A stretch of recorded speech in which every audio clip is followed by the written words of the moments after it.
What does the typical person your age actually earn in 2026? Because depending on where you look online, it feels like everyone is either barely surviving or somehow making 200 plus $1,000 by age 25. And almost nothing feels in between.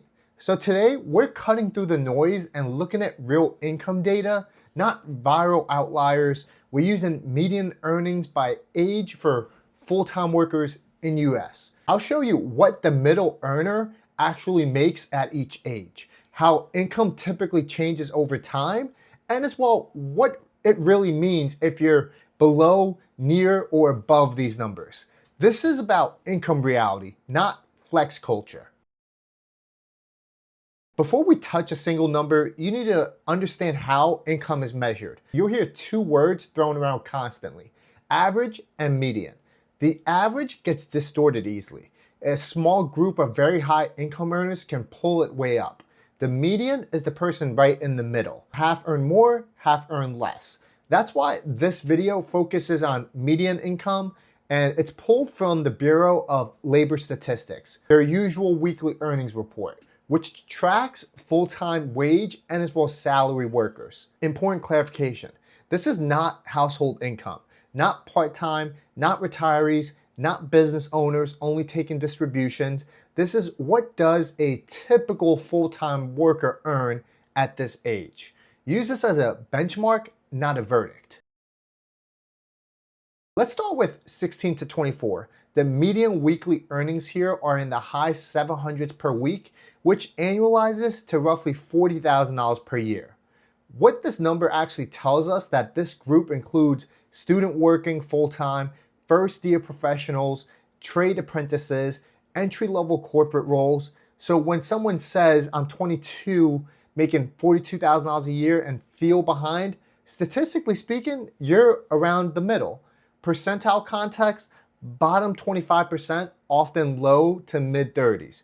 The median, 40,000. Top 10%, usually people in specialized early roles or high cost city. That's why income's low here. And that's normal. Low experience, low leverage, replaceable skill sets early on. This isn't a failure decade, it's a skill accumulation decade. Common income mistake in your early 20s: locking in high fixed expenses too early. Car payments, expensive apartments, lifestyle costs that don't scale down. That traps income growth before it even starts. Now we move into 25 to 34. Median weekly earnings jump to roughly $1,100 to $1,200 per week, which comes out to about $59,000 per year. This is one of the steepest income increases in the entire working life. What's driving the jump? Job hopping, promotions, skill specialization, switching industries, negotiating for the first time. Percentile context: bottom 25%, mid 40,000s, median 59,000, and the top 10% often six figures in certain industries. Why people feel poor here is because expenses rise at the same time. Rent upgrades, car upgrades, weddings, lifestyle inflation. So even though that your income rise fast, net progress can feel slow. Income myth in your late 20s and early 30s: I should be making six figures by now. The reality: most people don't even have full-time professional careers yet. Six-figure earners exist, but they're above the median, not the baseline. Next up, 35 to 44. Median weekly earnings here rise to roughly $1,350 per week, which annualizes to about $72,000 per year. This is often where income stabilizes rather than explodes. Why the growth slows down? Career paths narrow, fewer job hops, management ceilings, work-life trade-offs. Percentile context: bottom 25%, high $50,000. Median, $72,000. Top 10%, well into the six figures. This is where income inequality becomes visible. At this age, top earners pull away median earners plateau. Averages look much higher than reality. That's why averages are misleading here. Seeing peers pass you and assuming you failed, often they're in different industries, different regions, or different risk profiles. Income divergence accelerates in this decade. Quick pause. If you're enjoying this video, make sure you hit that like button and as well consider subscribing. It does a ton for the YouTube algorithm, so it would be greatly appreciated as I'm trying to hit 1,000 subscribers before the end of this month. And for you doing that, here's a cute picture of my dog, Roman. Now, 45 to 54, median weekly earnings are roughly $1,370 per week, or roughly $71,000 per year. Notice something important. The median flattens even though averages rise. Why?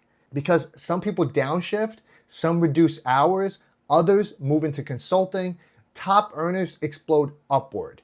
This makes averages look incredible, while the median stays grounded. Income misconception here, I should be making way more than this by now.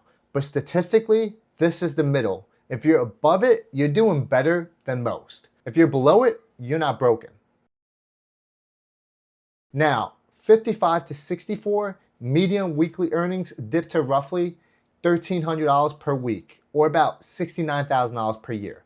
This is normal. Why income dips, semi-retirement, consulting instead of full-time health priorities, age bias in some industries. Point distinction, this does not mean financial decline.